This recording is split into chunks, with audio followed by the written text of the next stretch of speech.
I enjoy making these videos. I hope you enjoy watching them. If you enjoy this video, give it a thumbs up, subscribe and you can see more. Ring the bell and you get notified when I put more on my YouTube. By the way, that's a huge oak tree. And I'm thinking it was probably here at the time of the events that I'm going to describe to you in this video. Imagine, if you will, you're a soldier on foreign land, a British soldier in what will become known as the United States of America. You're on a little outpost, and of all places, camped on an old Indian burial ground. You're a little bit superstitious. What if the Indians don't like this? What if their spirits don't like this? You're about ready to hear what happens on a fort, a British fort, built on an Indian mound in the Santee region of South Carolina during the Revolutionary War. Congratulations. Today you get a twofer, and I'm not charging anything for it. So, there's two separate things that happen on this very spot. We're going to talk about it. Behind me is an Indian mound. Now you may remember from school that an Indian mound was where they buried someone who was very, very important to the tribe, usually a great warrior or a chief. Now this Indian mound belonged to the tribe called Santee, the Santee Indians. The Santee Indians were a very small tribe of about 3,000 when the first explorers came through here. Unfortunately, they got wiped out by the white man's disease over a period of years. I don't recall seeing anything where there was any fighting between the Santee Indians and the white man, but the white man's disease just got the better of them, and by the time of the Revolutionary War, I think they're already pretty wiped out. This mound behind me appears to be approximately 20 feet tall, and I'm going to move in closer so that you can get a better look at it, and then we're going to go on top of it.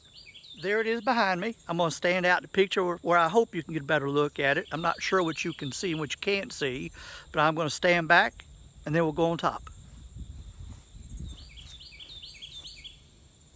Now that I'm up here, you can see there's a big lake. It's a huge lake actually. It goes for miles that way and miles that way. This is an Indian mound, Santee Tribe. This used to be a river. The river's under the lake now. And if I remember looking at the lake map correctly, the river, well, you can't really see a whole lot, came this way and then swung back that way. Before they made this a lake in the 1940s, there was actually a small lake pretty much where that is right there now, probably just not as big. The Santee Lake made it bigger. It was called Scott's Lake is what it was called. And the Santee Indians had this area before the white man just kind of, unfortunately, the disease took them over. This spot also played a decent role in the American Revolution. I'll take the camera off the tripod in a moment and show you. I said this is about 20 feet high. I think it's more like about 30 feet high. It overlooks a decent piece of ground. Well, at one time, this was Fort Watson. During the Revolutionary War, the British built a fort on this Indian mound. And that fort, they could overlook the Santee River, which is kind of went this way, and the road that went from Charleston into the country, which obviously is now underwater. However, I-95, get my direction here, is over that way. And it roughly followed the road in this area. So there's the Charleston Road that Fort Watson overlooked, and then there was the Santee River that Fort Watson overlooked. Now I'm going to consult my notes here, so just bear with me. General Francis Marion, of whom the official name of this lake is Lake Marion, was a guerrilla fighter, and he ended up taking this over from the British. But before then, General Thomas Sumter tried. He tried in February and he failed. So then General Francis Marion, in April of 1781, now he was known as a swamp fox because I'm getting bit by flies. because he was a guerrilla fighter, and he would be in the swamps, come out and attack, and then disappear. And really was a big pain in the sides of the British here. Just really just wreaked havoc on them. But anyway, him and his forces, known as the Marion militia, came and surrounded the fort. And so they had him under siege, but they couldn't really do a whole lot with it at first. By the way, his lieutenant colonel was Lieutenant Colonel Harry Lighthorse Lee. That'd be General Robert E. Lee's dad. So what they decided to do was to build a tower in the nearby trees. And there are trees all around here. Now it might have been over this way, or it might have been back over there. But I believe this was a bluff, so I don't think they could have built a tower here. Probably would have been just right back over there. They did this through the night, and then when the British woke up the next morning, they were fired upon, and they immediately surrendered. Now I'm going to take this camera off and let you take a look at the surrounding area, and I may do a little commentary on that too. You lose.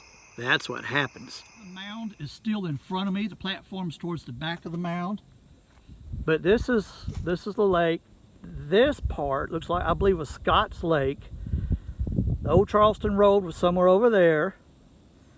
And I'm going to give you an idea of how high this is now. Well, I don't know if the camera's going to give you a good representation or not. But this is how high we are. So always the best place to be in battle is above your enemies. And so this was a good prime spot.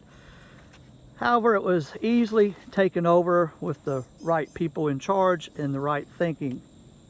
A lot of Santee Lake, as we call it around here, is loaded with good, interesting history. There are a lot of plantations that are under this water now. For instance, General Francis Marion, the swamp fox that I just mentioned, his plantation is under this water. As a matter of fact, his house fell into terrible disrepair after he died in the 1790s, I believe, or maybe early 1800. But another house was built there in 1820. And it was passed down to generations, to nephews. And then when they built this lake in 1940, they had to vacate the property. Of course, they were being paid for it. But there's a gentleman that just refused, and he ended up committing suicide on General Marion's property. Well, it was his property at that time. There are plantations under the water, houses, cemeteries, churches, all under the water here. And I may put together a video of the notable homes under the water. I have pictures from before it was all flooded out. That's going to be a little bit of a timely process. It may challenge my editing skills because I'm still new at this. But anyway, thank you for watching. And if you haven't already done so, subscribe. And we'll see you in the next video. That's a wrap.